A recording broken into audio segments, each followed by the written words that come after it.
Leitura do livro Sapiens, Uma Breve História da Humanidade, de Yuval Noah Harari. A Seta da História. Depois da Revolução Agrícola, as sociedades humanas ficaram ainda maiores e mais complexas. Enquanto os construtos imaginados que sustentavam a ordem social também se tornaram mais elaborados. Mitos e ficções habituaram as pessoas, praticamente desde o momento do nascimento, a pensar de determinadas maneiras, a se comportar de acordo com certos padrões, a desejar certas coisas e a seguir certas regras. Dessa forma, criaram instintos artificiais que permitiram que milhões de estranhos cooperassem de maneira efetiva. Essa rede de instintos artificiais é chamada de cultura. Durante a primeira metade do século XX, os acadêmicos ensinaram que todas as culturas eram completas e harmoniosas, detentoras de uma essência imutável, que as definiria como por toda a eternidade. Cada grupo humano tinha sua própria visão de mundo e sistema de organização social, jurídica e política, que fluíam de maneira tão uniforme quanto os planetas girando em torno do Sol. De acordo com essa visão, as culturas relegadas a seus próprios recursos não mudavam. Simplesmente continuavam seguindo no mesmo ritmo e na mesma direção. Apenas uma força externa poderia mudá-las. Assim, antropólogos, historiadores e políticos falavam de cultura samoana ou de cultura tasmaniana, como se as mesmas crenças, normas e valores tivessem caracterizado samoanos e tasmanianos desde o início dos tempos. Hoje, a maioria dos estudiosos de cultura concluiu que, na verdade, acontece o oposto. Cada cultura tem crenças, normas e valores característicos, mas estes estão em transformação constante. A cultura pode se transformar em resposta a mudanças em seu ambiente ou por um meio de interação com culturas vizinhas, mas também passa por transições decorrentes de sua própria dinâmica interna. Nem mesmo uma cultura completamente isolada, existindo em um ambiente ecologicamente estável, pode evitar mudanças. Diferentemente das leis da física, que estão livres de inconsistências, toda a ordem criada pelo homem é cheia de contradições internas. As culturas estão o tempo todo tentando conciliar essas contradições e esse processo alimenta a mudança. Por exemplo, na Europa medieval, a nobreza acreditava ao mesmo tempo no cristianismo e no código de cavalaria. O nobre típico ia à igreja pela manhã e ouvia o sacerdote dissertar sobre a vida dos santos. Vaidade das vaidades, dizia o pregador. Tudo é vaidade. Riquezas, luxúria e honra são tentações perigosas. É preciso superá-las e seguir os passos de Cristo. Ser dócil como ele, evitar violência e extravagâncias e se atacado, simplesmente oferecer a outra face. Voltando para casa, num humor tranquilo e reflexivo, o nobre vestia suas melhores sedas e ia a um banquete no castelo de seu soberano. Lá o vinho fluía como água, o menestrel entoava canções como sobre Lancelot e Guinevere, e os convidados compartilhavam piadas sujas e narrativas sangrentas de guerra. É preferível morrer, declaravam os barões, a levar uma vida de humilhação. Se alguém questionar sua honra, só o sangue poderá anular o insulto. E o que pode ser melhor do que ver os nossos inimigos fugindo e ter belas filhas estremecendo a nossos pés?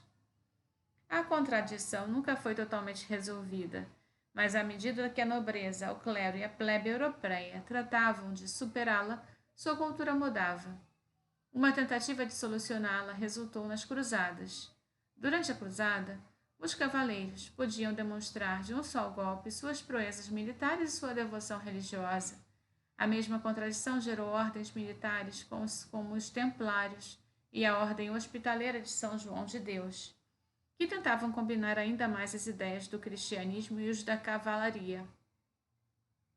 Ela também foi responsável por grande parte da arte e da literatura medievais, como as histórias do rei Arthur e do Santo Grau.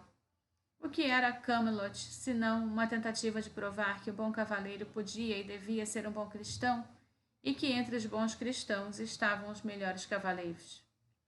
Outro exemplo é a ordem política moderna. Desde a Revolução Francesa, pessoas do mundo inteiro, pouco a pouco, passaram a ver a igualdade e a liberdade individual como valores fundamentais. Mas os dois valores são contraditórios.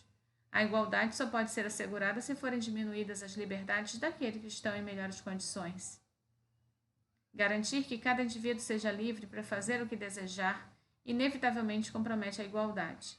Toda a história política do mundo desde 1789 pode ser vista como uma série de tentativas de superar essa contradição. Qualquer um que tenha lido um romance de Charles Dickens sabe que os regimes liberais da Europa do século XIX davam prioridade à liberdade individual, mesmo que isso significasse jogar famílias insolventes na prisão e dar aos órfãos pouca escolha além de se juntar aos outros batedores de carteiras. Qualquer um que tenha lido um romance de Alexander Solzhenitsyn sabe que o ideal igualitário do comunismo produziu tiranias cruéis que tentaram controlar todos os aspectos da vida cotidiana.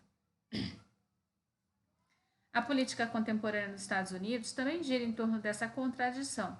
Os democratas querem uma sociedade mais igualitária, mesmo que isso signifique aumentar os impostos para financiar programas para ajudar pobres, idosos e enfermos. Mas isso infringe a liberdade dos indivíduos de gastar seu dinheiro como desejarem. Por que o governo deve me obrigar a pagar por um seguro-saúde se eu prefiro usar o dinheiro para mandar meu filho para a faculdade? Os republicanos, por outro lado, querem ampliar a liberdade individual, mesmo que isso signifique que o abismo entre a renda dos ricos e a dos pobres aumente ainda mais e que um grande número de cidadãos norte-americanos não terá condições de pagar pelo seguro-saúde. Assim como a cultura europeia medieval não conseguiu conciliar o código de cavalaria e o cristianismo, o mundo moderno não consegue conciliar liberdade e igualdade. Mas isso não é um defeito, tais contradições são inerentes a toda a cultura humana. Na verdade, são aquilo que move a cultura, responsáveis pela criatividade e dinamismo de nossa espécie.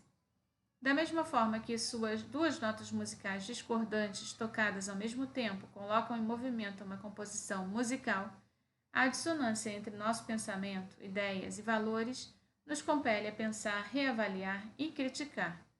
A consistência é o parque de diversões das mentes entorpecidas. Se tensões, conflitos e dilemas irremediáveis são o tempero de todas as culturas, um ser humano pertencente a qualquer cultura específica deve ter crenças contraditórias e ser dilacerado por valores incompatíveis. É uma característica essencial de qualquer cultura que até recebeu o nome dissonância cognitiva. A dissonância cognitiva é com frequência considerada uma falha da psique humana. Na verdade, trata-se de uma qualidade vital. Se as pessoas não fossem capazes de ter crenças e valores contraditórios, provavelmente seria impossível construir e manter qualquer cultura humana.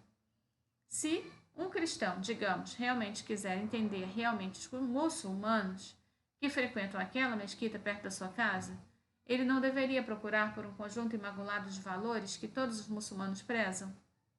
Em vez disso, deveria investigar os impasses da cultura muçulmana, aqueles lugares em que as regras estão sendo combatidas e os padrões que estão em disputa. É exatamente no ponto em que os muçulmanos oscilam entre dois fundamentos que é possível entendê-los melhor.